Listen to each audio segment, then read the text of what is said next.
Good evening, everyone, and welcome to the Howard University Experience. My name is Tammy McCants, and I proudly serve Howard University as the Associate Director of Admission. I'm delighted to be joined by two of our incredible student ambassadors this evening, Ryan and Aaron. Guys, would you please introduce yourselves?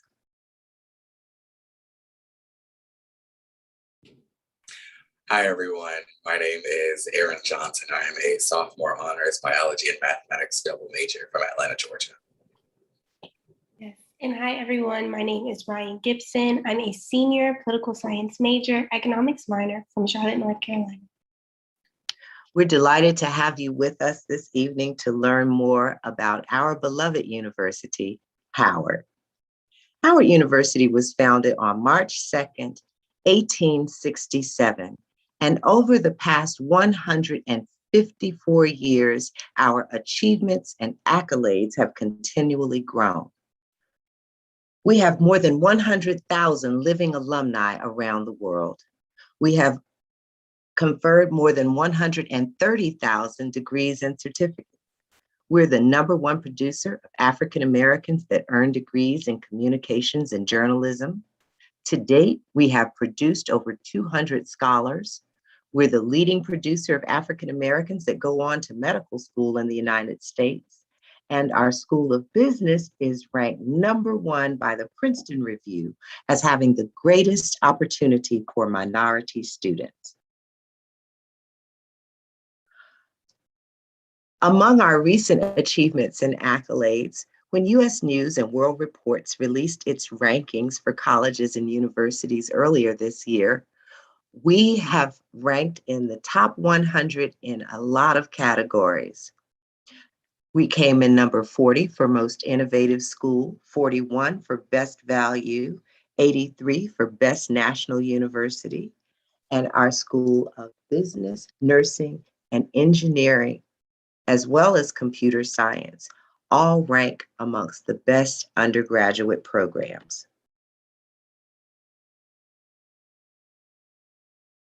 We have an incredible alumni population at the university, and we are very fortunate to have a supportive and engaged alumni community. Ryan, as a legacy student, would you describe what it has meant to grow up in a family full of Howard alumni? Of course. So like Ms. McCann said, I am a legacy student. So that means my parents went here, my grandparents went here, aunties, cousins, the whole nine. And I was able to, I'm sorry, y'all, I have a cough. Okay, at a young age, I have been able to see the alumni network here at Howard and see how it can be leveraged to go into our professional careers, whether that was at homecoming, alumni association events, or just general coffee chats that my mom would have. So it's been it was an amazing experience growing up to see that. And now I get to utilize that network for myself. Thank you, Ryan. Let's hear from two of our alumni.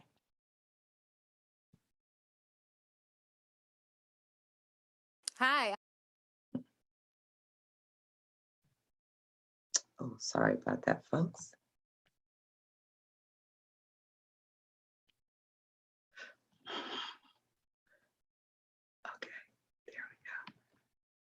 Hi, I'm Sean Harvey Roberson. And I'm Eric Roberson. And I graduated from Howard in 1998 from the School of Engineering. I graduated in 97, School of Fine Arts. Now, we didn't know each other while we were at Howard Nope. at the time. We actually met through a good friend of ours that went to Howard after. He didn't have the pleasure of knowing me on campus. Thank God I didn't meet her then. But we're together now. That's right. We have 3 beautiful kids. How did Howard impact me? Howard was an amazing, amazing experience that I cherish to this day. My best friends are from Howard. His best friends are right. from Howard, and we learned a lot. We partied a lot. We had a great time. Why you gotta say party so low? I'm sorry. Partied a lot. We partied. Because we That's don't want right. to encourage that. Academics first. But we had an amazing, amazing experience where our professors really, really cared about Yes. us. And they kind of felt like our aunts and uncles, like being taught by your aunts and uncles. I'll say to this day, no matter where we go in the world, well, South Africa, London, everywhere. We can't go now, go right? to Of right course, now. yeah. But when we were able to go places in the world, we always found Howard family. The Howard Network, the Howard Alumni Network is so strong, and it's just great to be part of such an amazing Howard family.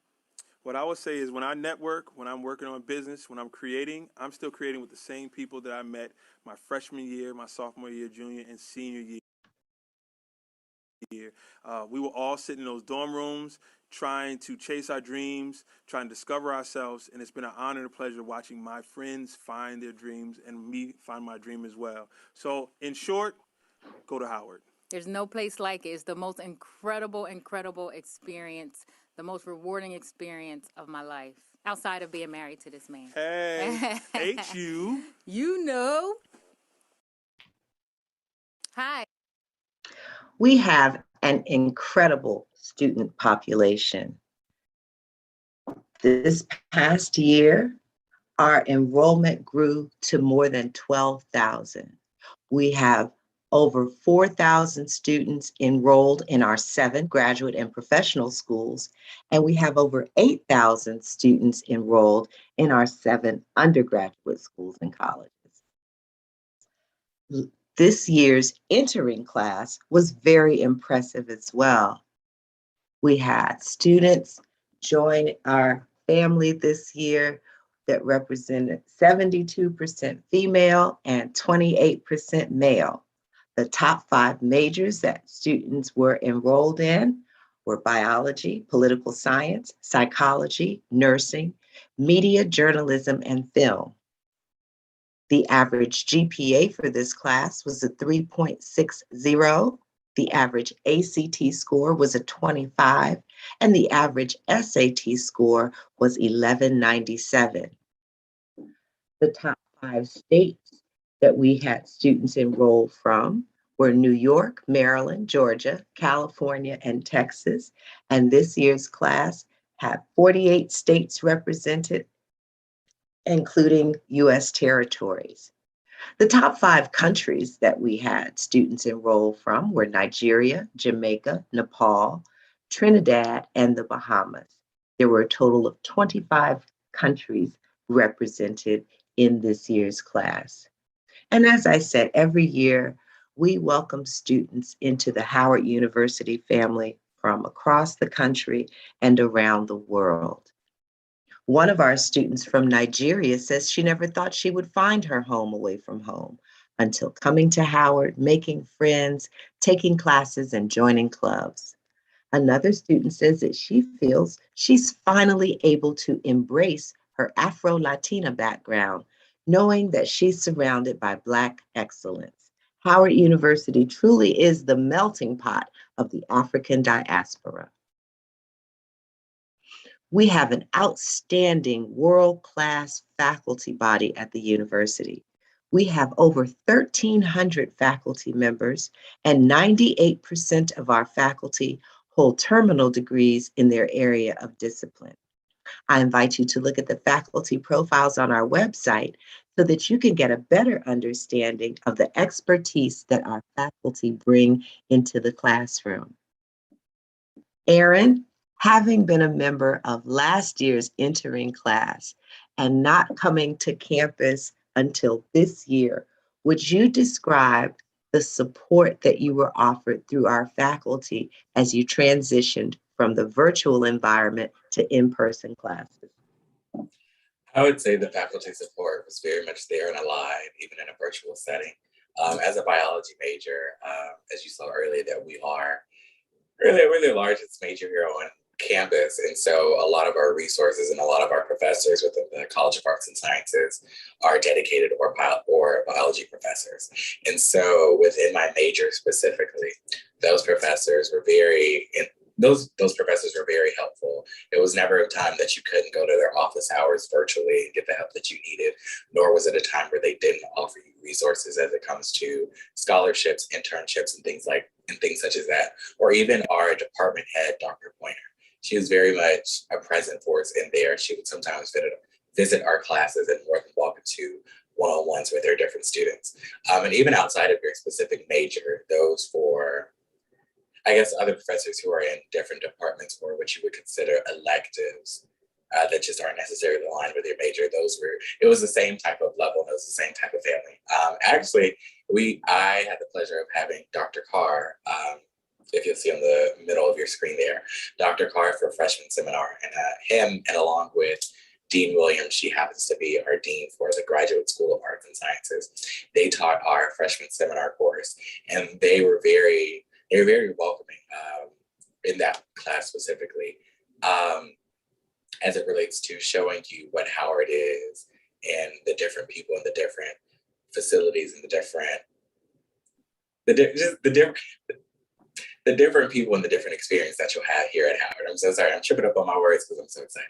But yeah, I'd say that the support here was vast. It was unbelievable. Thank you.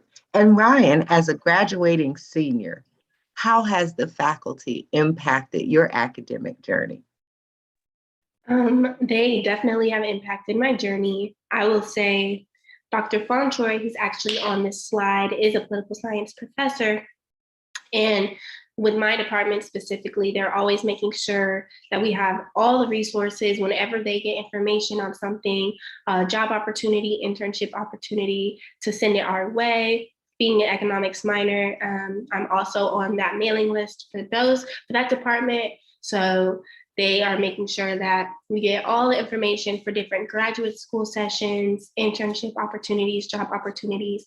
And so I will say that these are leading researchers in their fields, and they're encouraging us as students to be ahead of them. They want us to go on and do even more innovative work. But I mean, as a political science professor, as a political science student, oftentimes you'll see your professors on CNN, MSNBC as analysts. So I think that's something that's really cool and different about the department. Thank you, Ryan, and thank you, Erin.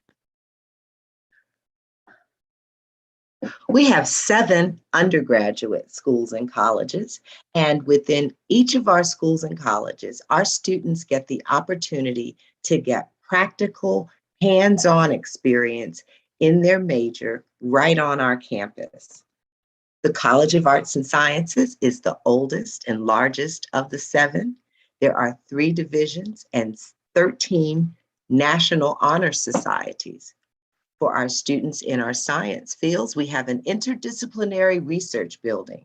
It provides our students with the resources needed to engage in research. Every student that enters our School of Business is assigned a mentor from a Fortune 500 company. Often these relationships result in internships while you're a student and employment after graduation. Our School of Business has 5 departments: management, marketing, information systems and supply chain management, accounting, and finance, insurance, and international business. For students in our Kathy Hughes School of Communications, they have access to our student-run AM radio station, WHBC, as well as our commercial FM station, WHUR. We also have a student-run radio, XM radio station, and a television station. Our School of Communications has 2 departments: media journalism and film, and strategic legal and management communications. For our nursing students, our nursing and allied health science students, they have access to our Student Health Center, Counseling Center, and the Howard University Hospital. The College of Nursing and Allied Health Sciences has 5 departments: clinical laboratory sciences, nutritional science, nursing, health management, and radiation therapy. For students in our School of Education, we have a middle school and a preschool on our campus. The School of Education has 2 departments, elementary education and human development. For those that are in our College of Engineering and Architecture, we have a state-of-the-art makerspace. This space allows our students to utilize cutting-edge technologies in engineering and architecture. There are 5 departments within the college: architecture, electrical engineering and computer science, mechanical engineering, civil and environmental engineering, and chemical engineering.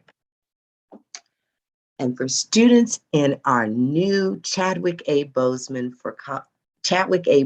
College of Fine Arts, there are 3 departments: art, music, and theater, as well as 3 art galleries and 2 theaters where student art exhibits and performances are held each semester.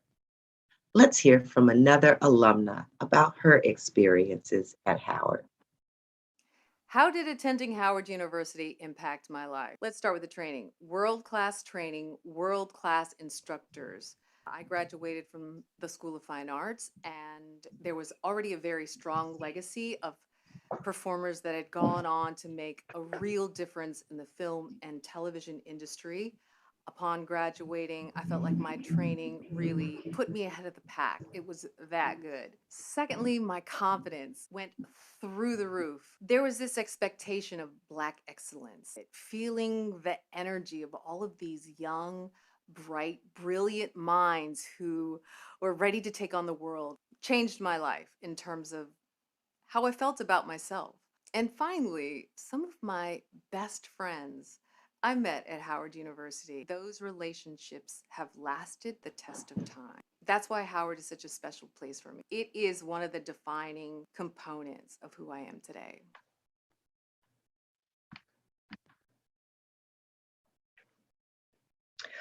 We have a lot of innovative programs at the university that really help students to prepare for their next steps in life.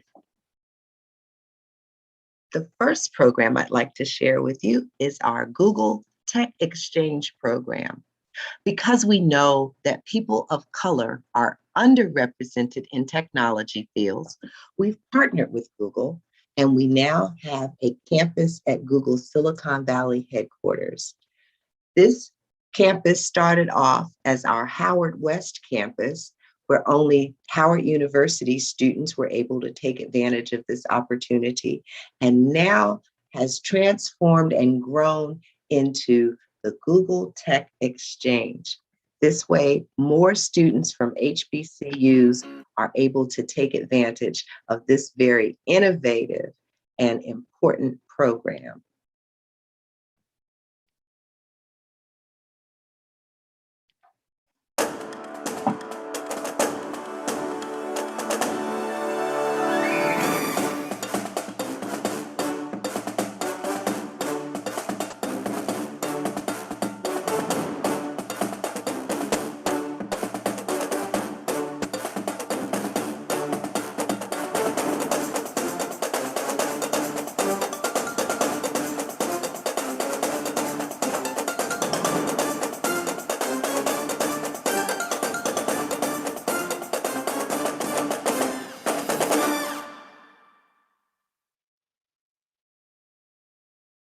Imagine this as a typical college student's daily schedule.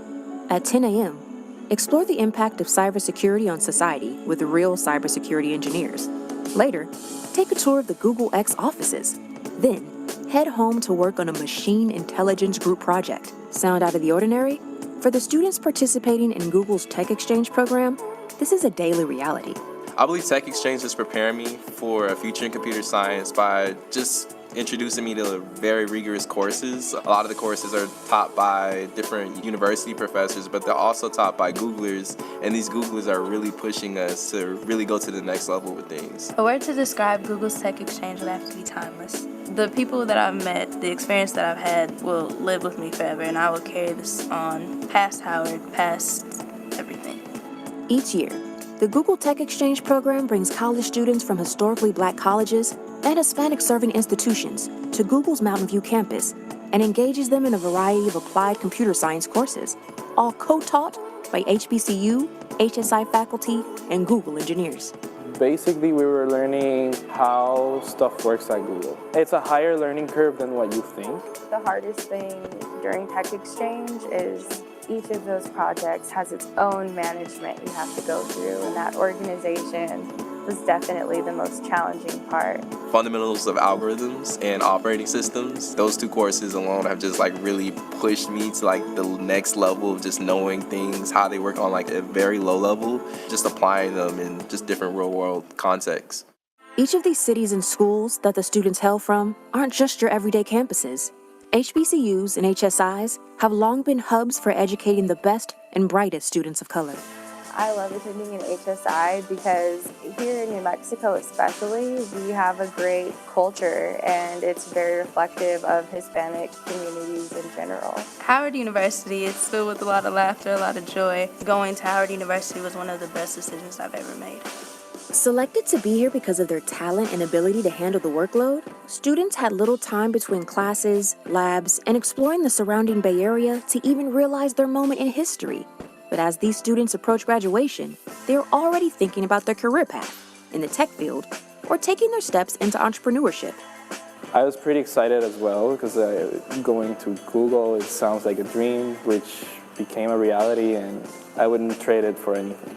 Coming from Jacksonville to Mountain View has just like shocked me completely. It's just mind-blowing me. It's definitely a culture shock. Mountain View is way different than being back on the East Coast. For me personally, to see so much diversity as well as so much drive towards wanting to be a part of the tech community, it was really nice. To be here on Google's campuses with other HSI students and other HBCU students, I think is very humbling. You know, you get to hear everybody else's background and just hear where everybody else has come from, and I think that's very inspiring. My one word for the Google Tech Exchange program would be inspirational. It helps bring about new ways of learning that also close the gap between education and industry.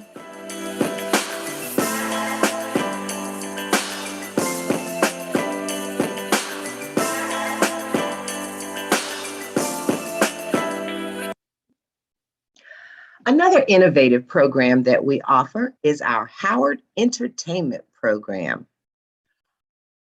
This is a partnership between Howard University and Amazon Studios, where students accepted into this program from our schools of business, law, communications, and fine arts spend an immersive 2-semester experience working with professionals at Amazon Studios while taking classes towards graduation.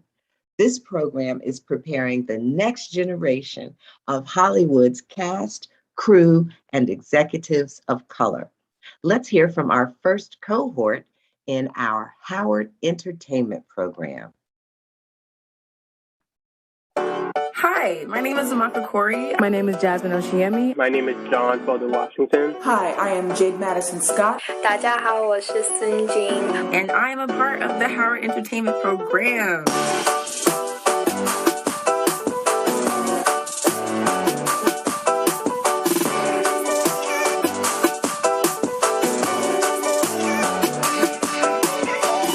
Excited, not just what it's going to do for Amazon Studios, but what it's going to do for the entire industry. It's about putting these students in the seats where they have the ability to make green light decisions about what projects come into your home, on your television, and on your screens in the movie theater. So we're excited about that.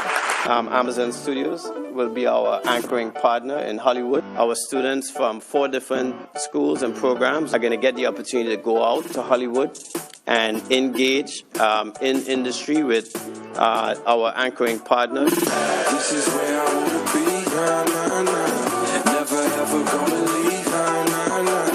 You ain't gonna get it from me, I'm like, nah, nah, nah, nah, nah, nah, nah. We're so excited because today we announced Howard Entertainment, which is a program that partners Howard Entertainment and Amazon Studio. We don't have a lot of opportunities as young Black people to be taught how to be in executive positions when it comes to film business and everything. Actually learn how to be the person closing the deals, signing the checks, That's big. That's big. Hi, my name is Zakia Fleming. I'm a junior honors marketing major, Spanish minor with a concentration in entrepreneurship from Dallas, Texas, and I am a part of the first Howard Entertainment Program cohort. This has really helped me solidify my vision and make my big, lofty dreams and goals so much more tangible. This is where I wanna stay, nah, nah, nah. And I could do this every day, nah, nah, nah. It don't matter what they say. I'm like, nah, nah, nah, nah, nah, nah.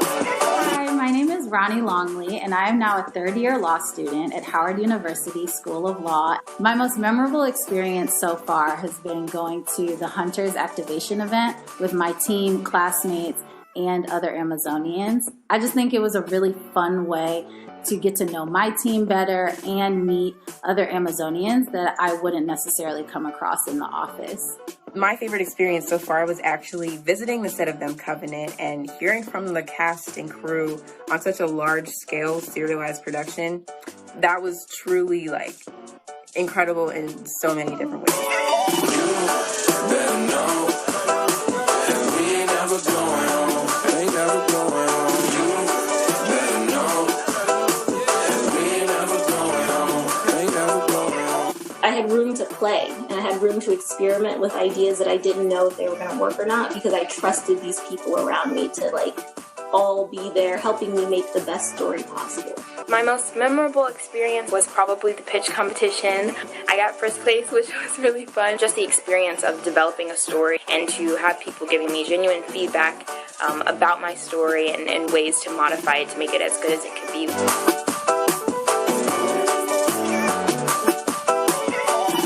We started the program really thinking about how an immersive program like this would impact students. And what we really came to appreciate was the impact that you students would have on us.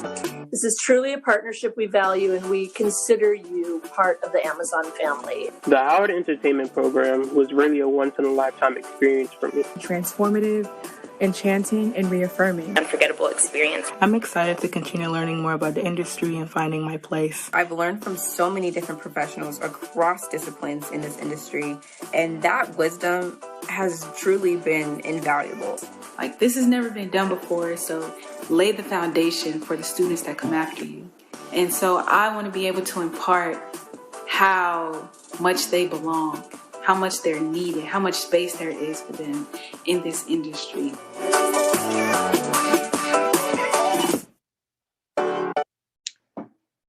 The next program I'd like to share with you is our Karsh STEM Scholars Program for high-achieving students interested in science, technology, engineering, or math fields that have a commitment to earning a PhD and conducting research. This could be the ideal program for you. There's scholarship funding available through your terminal degree, a summer bridge program for new entrants, and a plethora of opportunities for travel and internships. We have 7 graduate and professional schools that include dentistry, divinity, the graduate school, law, medicine, pharmacy, and social work. With us having as many graduate and professional offerings as we do, it allows us to offer our undergraduate students several accelerated degree programs.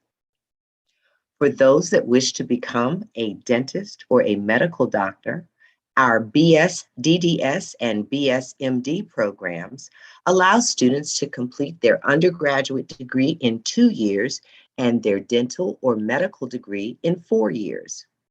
For those that aspire to careers in law, our BA-JD program allows you to complete your undergraduate degree in 3 years and your law degree in 3 years. Our speech language pathology, architecture, and partnership between human development and social work all allow our students to enter the university as a freshman and graduate with a master's degree in 5 years. All of our accelerated degree programs have additional admission requirements. Please refer to our website for more details. The educational opportunities for our students outside of the classroom can really be exciting. through our Ralph Bunche Center for International Affairs and other programs and initiatives that we offer. Over 60% of our students travel outside of the country at least once to study abroad, for cultural immersion, for service, or for internships. Let's hear from one of our students about one of her recent experiences. Hi, my name is Brielle Smith, an honors public relations major from Atlanta, Georgia, and this summer I had the amazing opportunity to represent Howard University as a 2021 Frederick Douglass Global Fellow in Dublin, Ireland.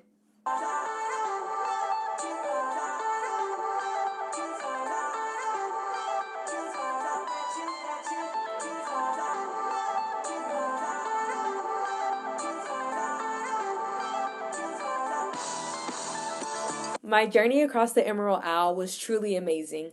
I made incredible friends, ate lots of potatoes, and transformed into a global leader. And before leaving the country, I had the honor of having Taoiseach Martin and Vice President Kamala Harris congratulate and announce my selection as a fellow to the entire nation. From Ireland on St. Patrick's Day, my sincere congratulations to you all. And I look forward to wishing you Céad Míle Fáilte to Ireland. Thank you. Madam Vice President, would you like to say a few words to the fellows, the Frederick Douglass Fellows? Many of you know that. Like a few of this year's fellows, I attended Howard University, a school that was founded at a time when few recognized the potential of Black students to be leaders. At HBCUs, in fellowship programs like this, students of color are prepared to lead, like Frederick Douglass in Ireland. You can come as you are, and you can leave who you aspire to be. So to the fellows here today, congratulations. Your nation is so proud of you. With the encouragement and support of Howard alumna and Vice President Kamala Harris herself, how could I not be ready to step into this transformative journey of becoming a global cross-cultural leader? This decision that I made to study abroad was one of my most favorable accomplishments throughout my Howard journey, and I encourage everyone to study abroad when they get the opportunity to. As a Frederick Douglass Global Fellow, I got to walk in the actual footsteps that Frederick Douglass took during his time in Ireland. And it was just amazing to see his own Irish experience that transformed him into the strong orator and powerful leader that he is honored in history as. The fellowship was also co-sponsored by Ireland's Department of Foreign Affairs, which means that I had the opportunity to observe global leaders in action. I met the Lord Mayors of Dublin, Cork, and Waterford, all major cities in Ireland, and I also had the wonderful opportunity to meet Ireland's very own Taoiseach Michael Martin, who's the Prime Minister. I also got to visit the U.S. Consul General's residence, where we met members of the U.S. Department of State, including Foreign Service officers who shed light on available career opportunities. This was an extremely valuable experience because I aspire to intersect my career interests in communications with international affairs.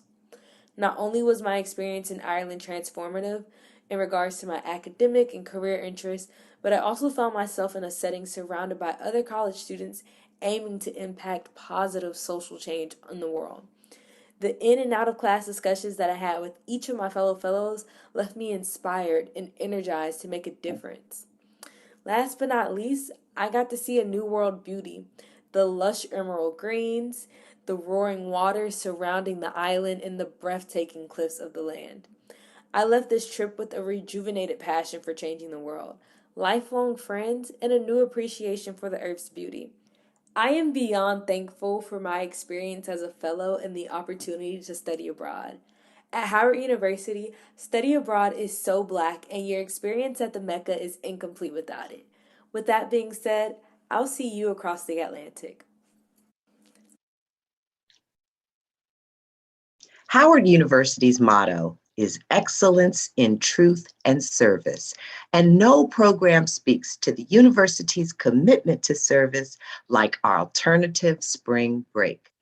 Every year when other students are preparing to relax and have fun, upwards of 1,000 Howard University students travel to communities across the country and around the world to make a difference in the lives of others. We partner with organizations within the communities to identify specific initiatives that we can impact over the week that we're there. To date, we have committed over 100,000 hours of service. The beautiful aspect about this program is that all of your travel and lodging expenses are covered. We never want finances to be an impediment to a student that wishes to engage in service. Let's hear from one of our alumna about her experiences with Alternative Spring Break. Hey y'all, my name is Madison Keller, and I am a Howard University alumna from New Orleans, Louisiana. And I can confidently say that one of the best programs at Howard is the Alternative Spring Break program. For it to be completely free, including travel expenses, where we stayed, our food, it's something that makes the program that much better because you don't have to worry about the financial burden when trying to give back. Also, it helps you bond with people at Howard. So you go with other Howard students, you have these life-changing experiences, and then you get back to campus and y'all are all really close and can bond over these memories that you have together. So that's another aspect that makes it really great. So I think that I really appreciated that aspect, the financial aspect of it, and just being able to give back for a week. You know, Howard's motto is in truth and service, and so a lot of our students really love to embody the service aspect.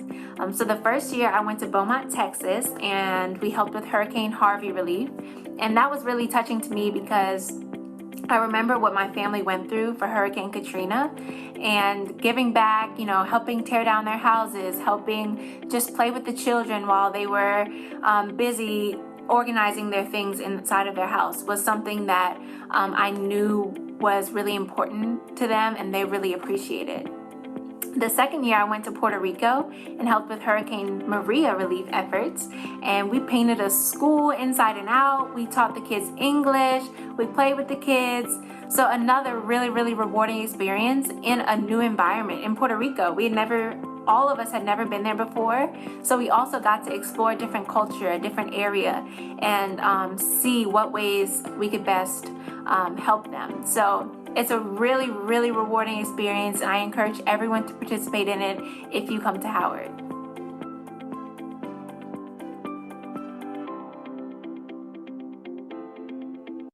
Hey. We encourage all of our students to have at least one internship while you're with us, and depending on your major, an internship may be a requirement for graduation. Our Office of Career Services, as well as each of our schools and colleges, host an internship and career fair each semester to connect our students to opportunities. We also utilize a platform called Handshake. It works very much like LinkedIn or Facebook and gives companies and organizations direct access to our very talented pool of students. And our approach is really working. 93% of our graduates had secured a job within 6 months of graduation last year. The average salary for our graduating class of 2020 was $63,624, and 86% of our 2020 graduates were employed or continuing their education after graduating last year. We have a rich, robust campus life, and we guarantee housing for every entering freshman. We have 2 different housing options available for entering students: communal style, meaning you share a bathroom with everyone on your floor, and suite style, meaning you only share a bathroom with your roommates.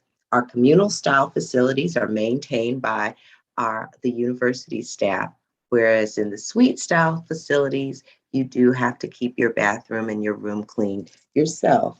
We also have options on campus for students that choose to remain on campus beyond their freshman year. Ryan, would you share with our guests your experiences as a freshman female on campus. Yes, so my freshman year, I stayed in College Hall North, which is a suite style dormitory. And so I shared a bathroom with my roommates. And so those two roommates are to this day some of my best friends. One of them has been my roommate since my freshman year. And in College Hall North, and within every dormitory, they have different events and different ways of getting involved in the dorms and making friends. So they have pageants. So you'll have a Miss College Hall North, a Mr. Cook Hall, Mr. Drew, and a Miss Harriet Tubman quadrangle. There's also many different programs that the resident assistants will put on, including little fashion shows down the hallways. They'll have paint and sips in the dorms, and just different ways to get to know the people on your floor, on top of in the entire building. And lastly, they have something called a dorm council. So that's a way that you can run and be in a student government position and represent your dorm when it comes to being an advocate for the other people in your dorm. And Ryan, while talking about getting acclimated to campus, would you talk about our annual Res Fest? Yes, and so each dorm has a step, dance, and stroll team. And so dorm life your freshman year is huge on campus. And so we have an event called Res Fest in the spring for our freshman dorms where they can compete. And so the step teams will go at it, the dance teams will go, and the stroll teams will go. And it's such an amazing time, and everybody goes to the gym and they get to really support their friends and their different dorms that way. And so at the end, there's a winner, and it carries through. I mean, it carries through all the way, and it's a really big deal on our campus. Erin, I know this is your first semester on our campus. Can you describe your experiences in your residence hall? I would say that my experience it's been pretty well. I live in Howard Plaza Towers East specifically. And on my floor, we call it the athlete floor because it's where all the football players and the basketball players reside. So sometimes it can have a certain smell, but other than that, it's very, oh, please take that back. But it's a very community-based in here. I know like several people on several floors who just don't lock their doors, and not in a bad way.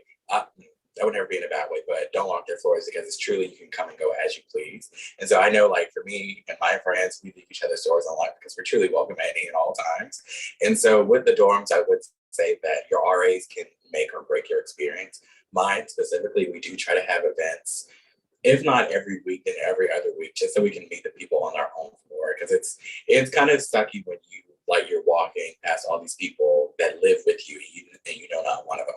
So to make your experience more better and to make it more cultivated, they try to include us, just hall talks here and there, movie nights, whatever it may be. And then I had the privilege of, or I'll say I was blessed to have a lot of people from Atlanta be within this specific building and the building right next to us, Towers West. And so it's a good time for me. Keep going back and forth, doing as I please. It's always great. Thank you both. We are a Division I institution. We offer 21 sports. If you're a student athlete and you're interested in any of our programs, there's additional information on the athletics webpage. We have over 200 clubs and organizations on our campus, and 5 of the Divine 9 were founded at Howard University. On your screen are some of the other popular clubs and organizations our students join. What's important to know is that if you have an interest and we don't have a club to support it, you can start your own through our Office of Student Life and Activities. Ryan and Erin, would you please share what you've been involved with since coming to Howard University? Yes. So on top of being a student ambassador, which is where I get to do stuff like this virtually and in person and talk to prospective students and families, I also am a member of the NAACP Howard chapter, which is very active in the Howard community and the DMV community. And specifically, I'm on the education committee for that organization. So we really go out and foster relationships with the different schools in DC. I also am a member of my state club, the North Carolina Club, State clubs are huge here at Howard. It's a really good way for you to meet people from places that you are from that you may not have known before. Like Aaron said, you'll be surprised how many people are from where you're from and you just never even met them. So that's something else I'm involved in. I also previously was, I'm a senior, it's been a while. I can't remember everything I did. But there's just so many different opportunities. And then there's so many different organizations and clubs that you can join. But yeah, I'm gonna leave it at that. Thank you, Ryan. Aaron? During my short little tenure here at Howard, other than being a student ambassador, I have been a part of the Howard University Health Professions Society. And that's basically where medical, dental, or pre-med, pre-dental, those students, aspiring students within the medical profession, come together and we work to see what all that we'd like to do. And then we also have the chance to visit and have other colleges come to us. So for today's example, the College of Arts and Sciences Honors Association and Howard University Health Professions Society, they invited, what school was that? Mayo, there we go, the Mayo Clinic to the school. And so we had a session with them earlier today. Also, I am a part of Howard University Student Association Senate. I currently serve as a senator for the College of Arts and Sciences. And previously, I was a member, an associate for the Howard University Student Association exec under the Department of Campus Health. And then I'm also part of Math Club and also my state club, Georgia. We're really ATO. Thank you. No HBCU experience is complete without the marching band. Howard University is proud to be the home of the award-winning Showtime Marching Band.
Homecoming at Howard University is an experience like nothing else on earth.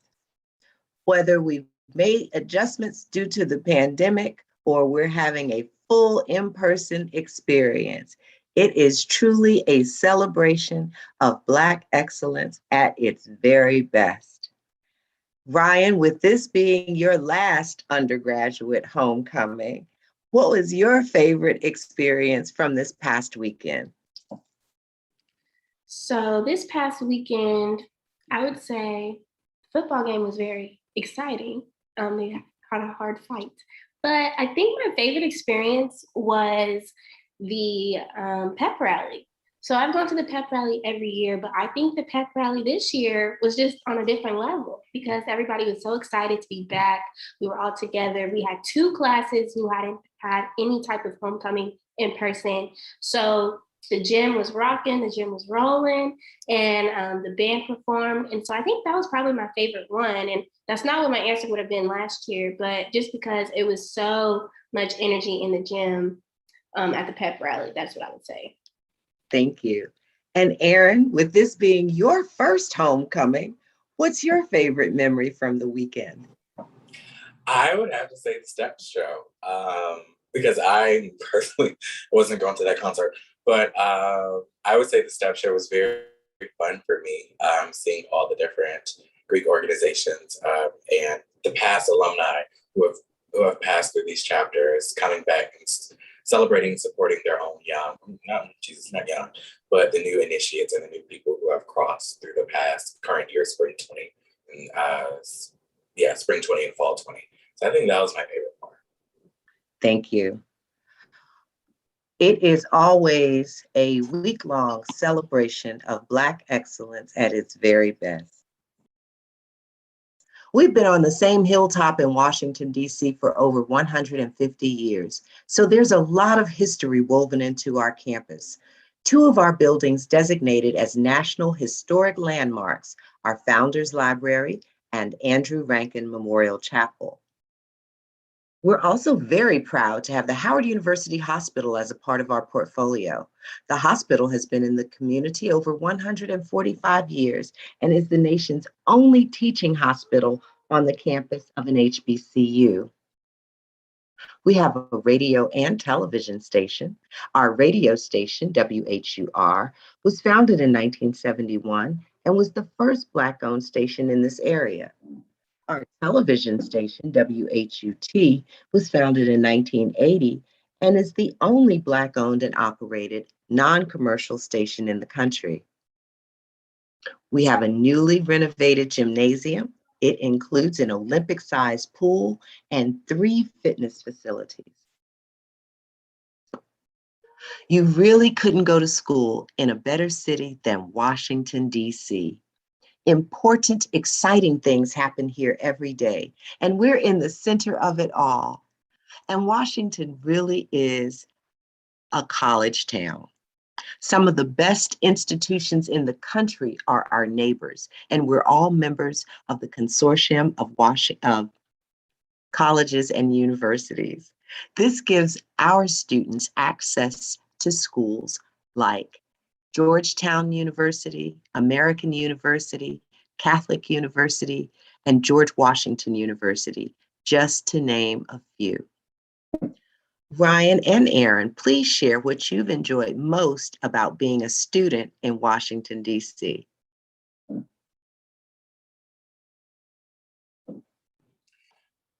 I would say, well, I'm a foodie, so I would say being able to go out and try the different restaurants. Actually, before we got here, me and a friend, we started a list of the different restaurants that we wanted to try because we've always just been hearing good things. Now, is the food as good as Atlanta's? Absolutely not. However, we still enjoy the experience. So for me, going around DuPont Circle or the National Mall or even U Street and F Street, Florida Avenue, and just trying out the different places, that's always been a plus for me.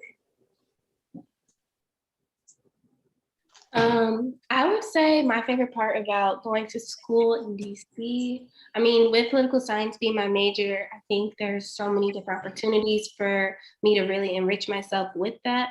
And oftentimes my professors would give extra credit opportunities if we went to a certain exhibit or if we went to go to the Library of Congress. So there are many different ways to really get out there and see what DC has to offer. And yeah, it's only a few bucks to get around. You can get on the metro and then come back. So yeah. Thank you. So what does it take to become a bison? Well, it all starts with the application process. But before I talk about our application process, Aaron, would you share with our guests why you chose to become a bison? Yes, ma'am. So to be completely honest and transparent, Howard was not top 3, top 5, top 10 on my list. So at my school, we had something called the Wall of Success. So that's basically where they put your picture at the top of the wall and the different colleges that you were accepted to under it. And it was very much a competition, and I was going to win. And so I applied to Howard and got in. And then my family, they're very HBCU based. My mother went to Clark, father went to Morris Brown, sister went to Clark, cousins went to Clark, aunt went to Grambling, a few cousins go to FAMU. It's just all around. And so they had gotten me a Howard sweatshirt because no one in our family had went to Howard up until this point. And so I wore it to the store one day and I'm walking around and this man walks up to me. I'm thinking he's lost, about to ask for directions, but then he proceeds to tell me he's a triple alum from Howard University. It just tells me about his experience. I'm like, okay, this is kind of nice. I like it. So I keep on going, pushing along, trying to mind my business as I should. And a woman, this time with the child, walks up to me and says, oh, I graduated class of 92, and just tells me about her experience. I'm like, okay, I truly genuinely like this. And so I keep on going. And for the third time, another woman walks up to me, says she's a Howard alumna, and just tells me about her experience. So that type of community, that type of networking from three people who I'm sure have not met each other, and three people I can say for sure that I've never met a day in my life, felt empowered enough and bold enough and brazen enough because of a sweatshirt I was wearing to come up and speak to me about their own personal experience just from one word. And so for me, that type of community, that type of networking is very important and ultimately made my decision for me. Thank you, Aaron. So, as I said, becoming a Bison all starts with the application process. We are Common App exclusive, and for first-year applicants, the application is available every year in August. A complete first-year application includes the Common App application, the $45 non-refundable application fee. If you are eligible for a fee waiver, your counselor must upload the waiver on your behalf. There are 2 essays within the application that are required, and we give you the option of completing 2 additional essays. There's also a space on the application for your extracurricular activities. We really want you to be exhaustive in sharing with us those things that you've done beyond the classroom. We also want to see your resume. There are 2 required letters of recommendation, one from a teacher and one from a counselor, and you have the option of submitting additional letters of recommendation as well. We want your counselor to provide your official transcript, and we are test optional again this year, meaning you do not have to submit standardized test scores for most programs. Your application will in no way be penalized if you choose not to submit standardized test scores. For those students who choose the early action or early decision option, our application deadline is November 1st. The document deadline is November 15th, and your documents consist of those items that are coming from other people that are required to make your application complete. So your transcripts that come from your counselors, your letters of recommendation from your counselors, teachers, and others, and your standardized test scores that come either from ACT or College Board, all comprise your documents. For students that choose the early action or early decision option, we release decisions in late January. Please note that any student applying to our theater arts programs must apply as an early decision or early action applicant. Our regular decision, application deadline is February 21st. For regular decision applicants, we must receive your documents by February 15th, and you'll be notified of our decision in early April. All decisions are released via email.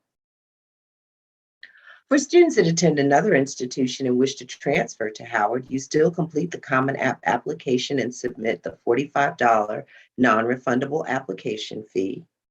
There's a personal statement that allows you to tell us why you'd like to transfer to Howard, and we need official transcripts from each college you attend after high school.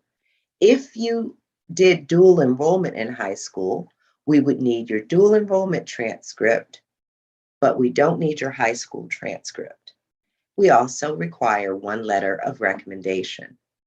The minimum requirements to be considered for transfer admission include a student having earned 15 transferable credits from a regionally accredited college or university. You must have a cumulative GPA of at least a 2.50, and you must have taken college level English or college level math and passed that class with at least a C. For transfer students seeking to join us in the spring, the application deadline is November 1st. The document deadline is November 15th, and we'll notify you of our decision by mid-December. For those seeking fall admission, the application deadline is April 1st. The document deadline is April 15th, and we begin notifying students in March and continue to do so through mid-May. Once again, we are Common App exclusive. Both our first time in college and transfer applications are available there. The estimated cost to attend the university at this time is about $49,000 a year. The tuition and fees is a fixed cost, but your room and board charges can vary just a bit depending on the residence hall you live in, the meal plan you select, and whether or not you have a roommate. There are some additional expenses that you would incur as a student. The indirect costs that cover your books and supplies, transportation, and miscellaneous expenses are estimated to be about $4,520 a year. And if you choose to take out federal loans, your loan fees are also a part of your expenses for that academic year. Please note that these charges can change each academic year. There are a variety of financial aid options that students are offered. Scholarships based on need and merit, grants from the university based on need, and from the university and from the federal government and other sources, loans from the federal government and private sources based on need, and of course, work study, which is based on need. To begin conversations and thinking about your financial aid for college, you have to complete the FAFSA. The FAFSA is available every year on October 1st, and we encourage all students applying to Howard University to submit your FAFSA by November 1st. For international students, we ask that you complete the Howard University International Student Financial Aid application. We do not have a separate application for scholarships. Your application to the university will be for admission as well as for financial consideration. You can contact us at these email addresses listed on the screen, and you can follow us on the social media outlets listed beneath. This concludes our formal presentation for today. At this time, we're going to go to our questions that our guests have listed in the chat. So let me go to our questions and I'll begin answering them. So Kathy wants to know, how is Howard addressing concerns in the dorms? There have been a lot of recent negative publicity about this and exposés on social media. The university administration is in communication with our students as well as those that are leading our protests, and we are coming to some agreements about how things should be handled moving forward. I can tell you that we are receiving constant communication that things are improving. The next question asks, even if someone doesn't meet the full requirements, could they still get accepted? Our approach to admission is holistic. So we're not looking so much at specifically one area when reviewing an application, but we're looking at all of the things that we ask you for when we are making a decision about admission. So please complete those essays that are optional. Make sure you're submitting everything on time. Make sure that your recommenders are getting their documents in on time. And then once your application is complete, that is when our review begins. The next question says, will ACT or SAT play a major role in the admission process? Like most institutions that used to require standardized tests, once the pandemic hit and so many testing sites were impacted, we did make the choice to become test optional. So if you choose not to submit standardized test scores, you will not be penalized. But please keep in mind that there are some programs, for example, our BSMD, BSDDS, and BAJD programs, they still require standardized test scores for admission consideration. The next question says, how do students go about double majoring along with a minor? Ryan or Aaron, either of you want to take that question? So it does depend on the major and the college, but I will say specifically for me, if I wanted to have a double major, that's something that you would have to put in. You would only apply for one major. You'd be accepted in.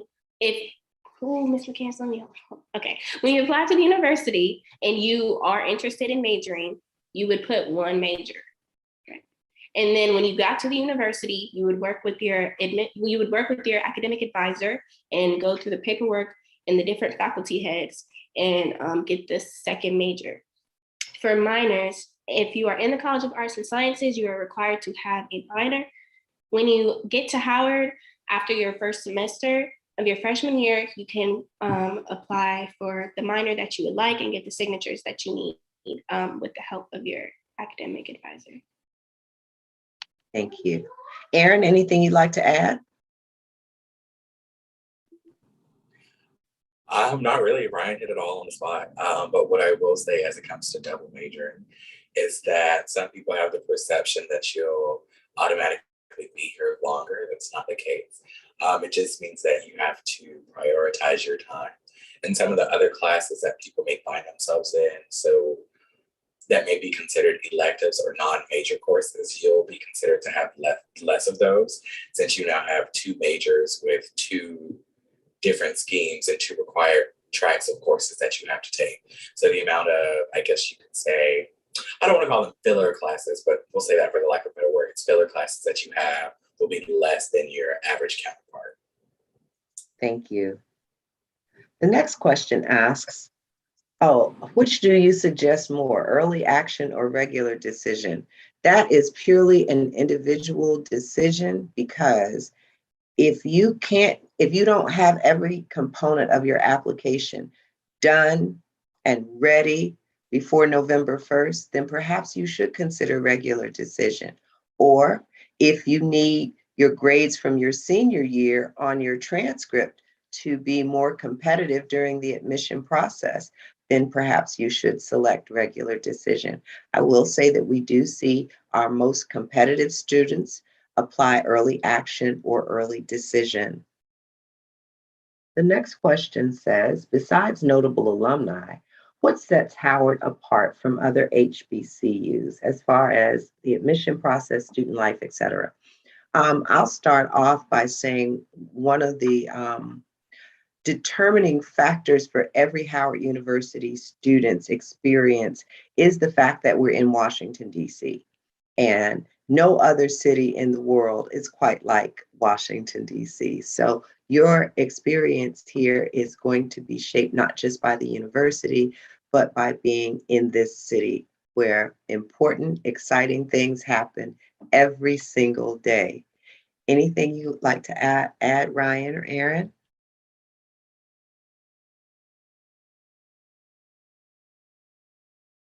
I don't think so. Okay, great. The next question says, what is the main reason for the large disparity in gender in the student population? Is this due to a lack of qualified males, a lack of qualified males altogether, et cetera? Data shows us that there are fewer African American males graduating from high school. And so because of that, of course, you would see those numbers reflected in higher education enrollment for African American males. Even though we do have a significant international population, we still see more female applicants than male applicants. The next question says, will scholarships through the school still be available for first-year students who apply regular? Absolutely. The same scholarship offers that are made during the early action and early decision time frame are offered to those students who apply regular decision and are competitive for scholarship.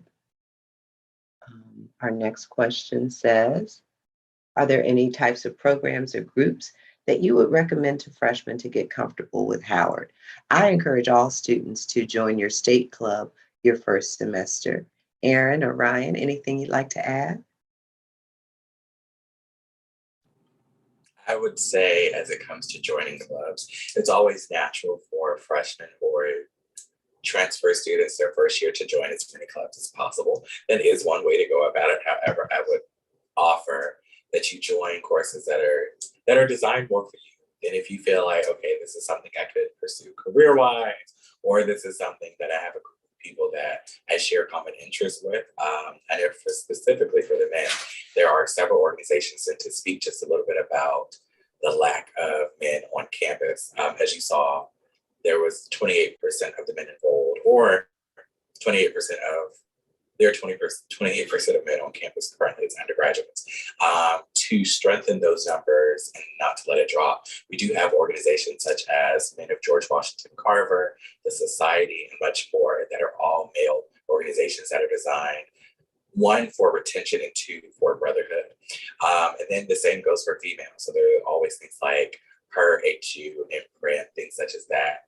Revolt. Yeah, there are a lot of different organizations that if you feel comfortable and you feel like you reflect those values, I more than encourage you to join.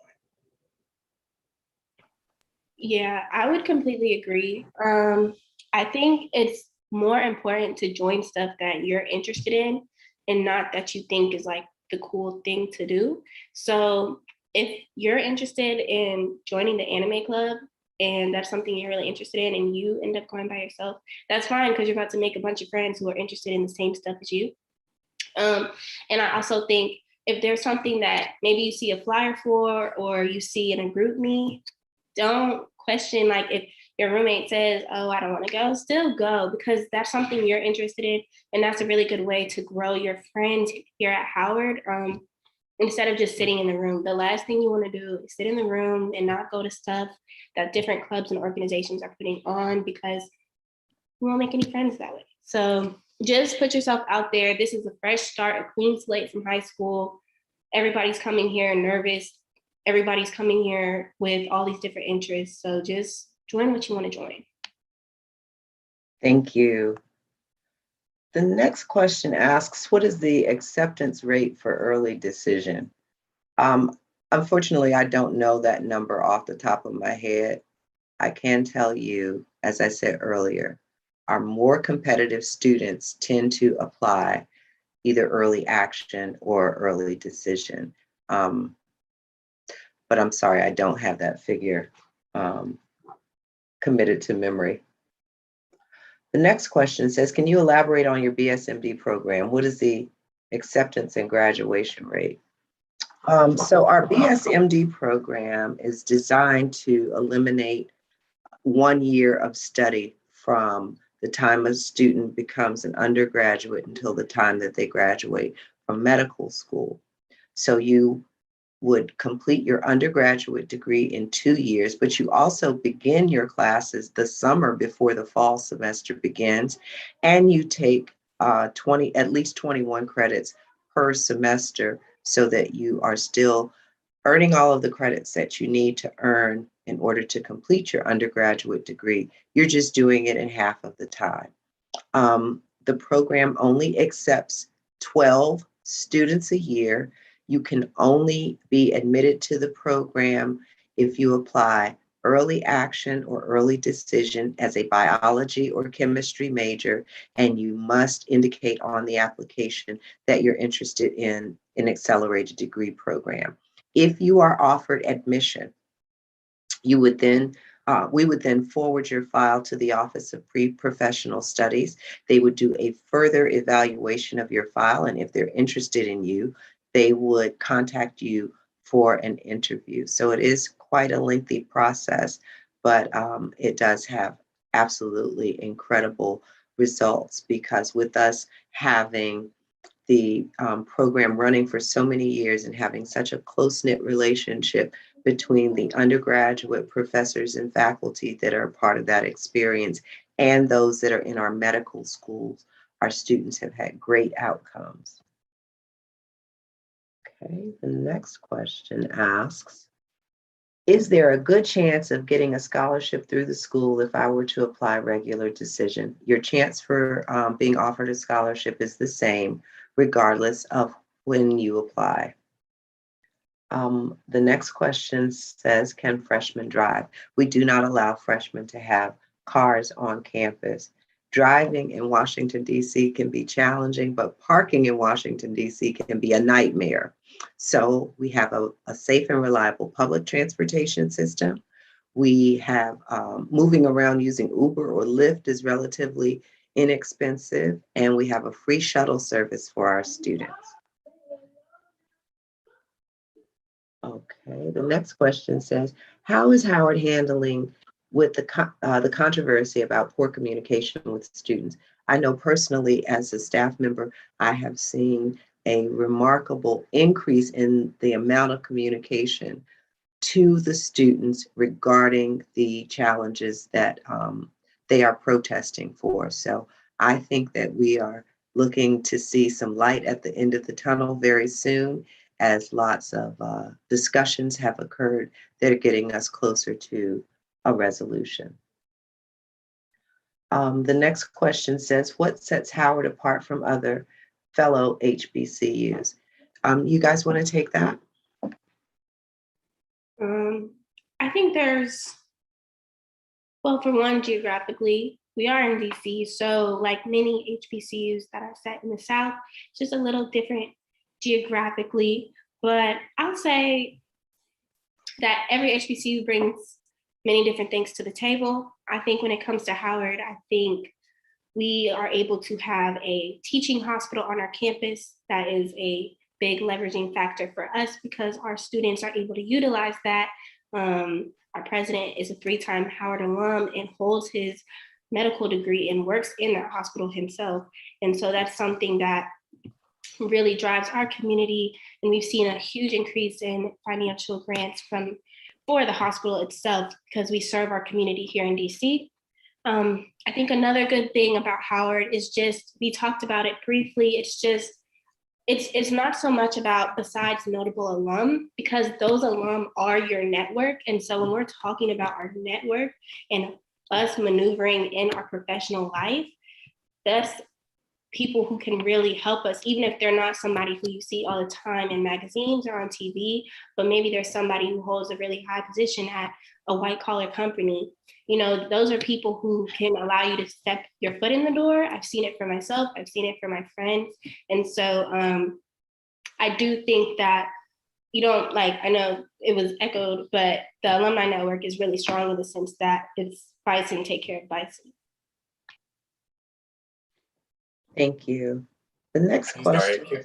Sorry. Go ahead, Aaron. No, go ahead.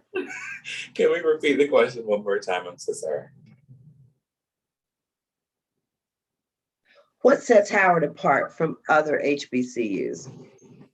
Okay, Ryan spoke about the university. I'll speak about the students. I would say that you will never find a group of students like Howard students. Every major, every department, every division is full of students who truly want each other to succeed. Speaking to biology specifically, I have never met a group of students more dedicated to their own craft. I've never met a group of students who truly want all of us to succeed. I mean, truly and honestly, if it had not been for some of those students, we're not even gonna talk about it. However, what I will say is that every student here, no matter what they want to do, is that they're striving for something. And I think the grit, the determination, and the integrity of these students is unmatched here. I don't think you'll find too many students. Like, for me, for example, it's very unique to be a biology and mathematics double major. It sounds more common than it actually is. But up until like 2 days ago, I was the only student on campus who does it, or was a biology and mathematics double major with a chemistry minor. And so up until like a few days ago, I was the only one that did it. And then I got a call from a good friend, and she was like, "Oh, Aaron, I think I want to do this with you." And so that type of support, that type of, "Oh, I'm not doing it, but somebody else might be doing it as well, or somebody else different may be doing it," and then you come together and you do it together. So that type of sheerness, or that type of knowing that you all have each other's back. Because if it was not for her, I'd honestly be the only person doing what I'm doing, which is absolutely fine. Because if there is no path, you make one. However, when you're doing it with someone else, when you're doing it with another student who lives 3 floors above you, when you're doing it with someone who has the same determination and drive as you, it makes your experience more everything.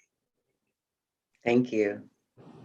The next question says, how do you apply for grants or receive scholarships? Your application for admission to the university is going to serve as your application for scholarship as well. So for every student that we offer admission to, provided we have a FAFSA on file for you, we're going to create a financial aid package for you that is going to be a combination of scholarships, grants, and loans. That's what most financial aid packages look like. But each financial aid package is tailored to that specific student. So please remember to complete your FAFSA or the international student application for financial aid as soon as possible, preferably by November 1st.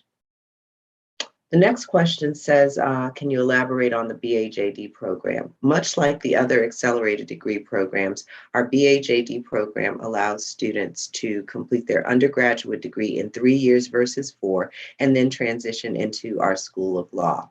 It is also one of the programs that you must apply for by the November 1st deadline. You must indicate on the application that you're interested in that program, and you must apply as a philosophy, political science, or strategic, legal, and management communications major. The next question says, what if your GPA doesn't meet what you're looking for? Are there any other options for any HBCU college? So yes, admission requirements differ from school to school. So if you do not meet the GPA requirements or you're not competitive for admission at Howard University, there are more than 100 HBCUs in America, and our wonderful host, HBC Unite, does messaging from different schools on a regular basis. So Howard is one of many HBCUs that can meet your needs. And of course, if you are not offered admission at Howard as a first-time in college student, you can always consider our transfer admission process. The next question says, if we apply early, are we still able to send Howard our new test scores or new GPAs for scholarships? No, you cannot. If you apply by the November test date, the last test scores we'll consider for the ACT or SAT would be from the October test dates. If you apply regular decision, the last test dates that we'll consider are from the December tests. And we're looking at your transcript that is submitted for the application deadline that you have selected when we are evaluating your GPA. The next question says, you mentioned parking is difficult. Is on-campus parking available for sophomores, et cetera? Yes, we do have on-campus parking options available. Ryan, do you park on campus? I do not, but I will say, as an upperclassman, You have the opportunity to buy a parking pass.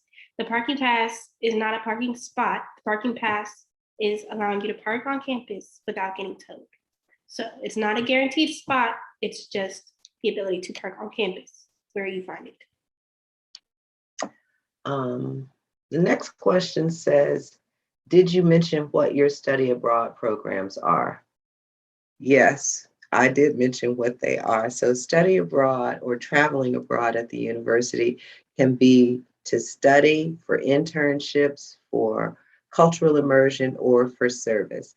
There are a variety of funding options for studying abroad and lots of different reasons to study abroad. So it is a very robust activity at the university, and most of our study abroad is facilitated through the Ralph Bunche Center for International Affairs.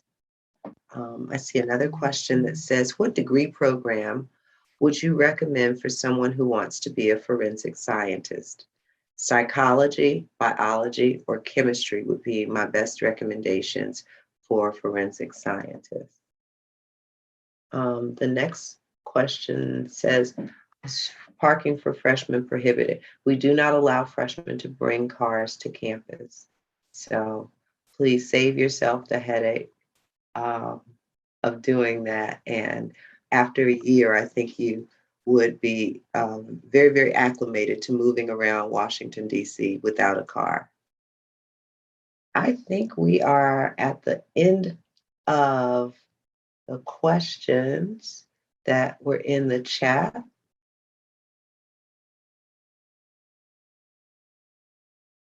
Any other questions from our guests?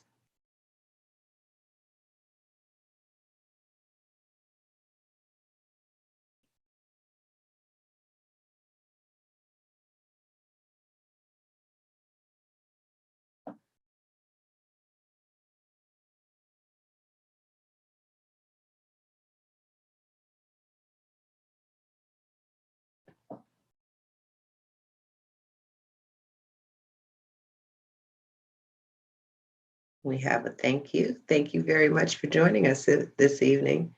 If there are no other questions, I think this is going to end our session for this evening. Any comments from our host?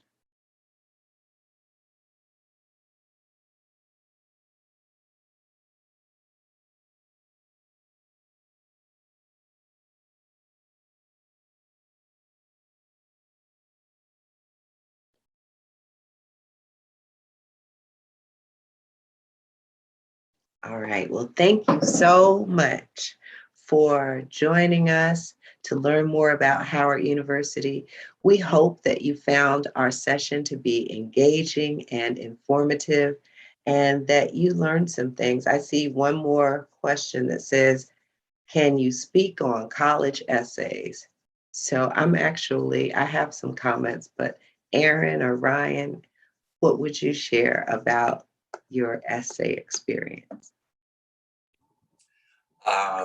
I would say that my mother was a teacher, or specifically in secondary education.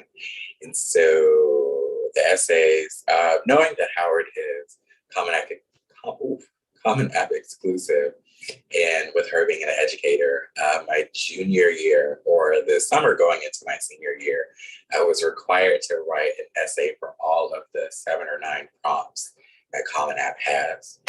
And so I would offer that to all of you as well, if that's an avenue that you choose to do, because you might want to say something different to every college that you apply to. However, I did not have that choice. So I was made to do all those essays. And then I would also say that as it comes to personal statements, is that when you're doing these essays and when you're doing anything for any university, not just Howard, is that anything you can truly put anything and everything into your essays. Nothing is too big or nothing is too small to brag about yourself or your own experience. Because do you understand that while your grandmother, your mother, your aunts, and your uncles may have gone to Howard, you have not. And so this is your first introduction to Ms. McCants and the administrative team. And this is your first introduction to the school, period, honestly and truly. And so with your essays, I'd say give it your all. I'd say allow for other teachers and other writing experts that you have value and who have value in you review those essays, because you can't let everybody read your stuff. And so I would truly say that choose someone who is valuable to you and has a vested interest in you and for the places you want to go to review the things so they can have great criticism before you submit to not only just Howard, but any college or scholarship you apply to. Thank you. Ryan, anything you'd like to add? Yeah, Aaron touched on the main points. Please, like, for the Common App and for schools even that don't take Common App, know what their essay requirements are, know their word maxes and minimums, get eyes on them, and really be yourself. Don't write a cookie cutter paper. No, the admissions office reads thousands of papers, and if you're just writing what everybody else is writing, how are you setting yourself apart? So, think creatively, talk to your English teacher, think about some prompts and really kind of work through it, and don't just write something at the last minute, because this is your one and only shot for the admissions office to see who you are.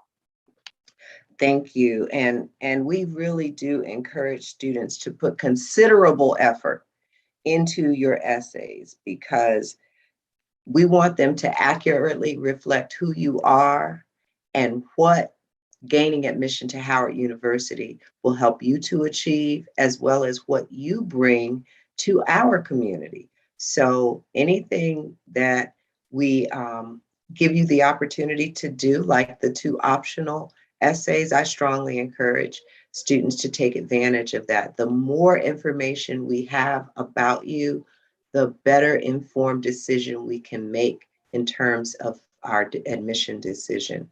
So take advantage of the opportunity to share as much with us as you possibly can. We do not offer admission interviews, and last year we received over 30,000 applications for our freshman class. So please use the essay as your way of speaking directly to the admission committee. The next question says, does Howard have a hotel and hospitality management program? Yes, it is under the the management department in the School of Business. And we recently received a tremendous donation from the Marriott Corporation to strengthen that program. So it is a really rejuvenated program, having gotten that corporate support from the Marriott Corporation. The next question says, what about commuting freshmen? Can they park on campus? We require all freshmen to live on campus unless you live within 25 miles of the university. And even living within 25 miles of campus can be a nightmare in terms of traffic and rush hour. And yes, you can park on campus. Parking is offered in the general lots at $10 per day. The next question says, scholarships are based on FAFSAs, not GPAs and test scores. So our merit-based awards are based on GPA and test score. However, when creating a financial aid package for a student, the information on the FAFSA is considered. So we do need students to complete and submit the FAFSA so that we can create the appropriate financial aid package for you. The next question asks if we're doing individual tours. Yes, we offer guided tours on Monday, Wednesday, and Friday at 10 a.m., 12 p.m., and 2 p.m. We are almost completely booked for the rest of this semester. Tours will end on November 19th. If you have additional questions regarding campus tours, please email campustour@howard.edu. And I think that brings us to the end of all of the new questions that we've received. Any other questions before we end? All right, that's our cue. Thank you all so much for joining us. We wish you all the best in your future endeavors. Please be safe and be well. Good night.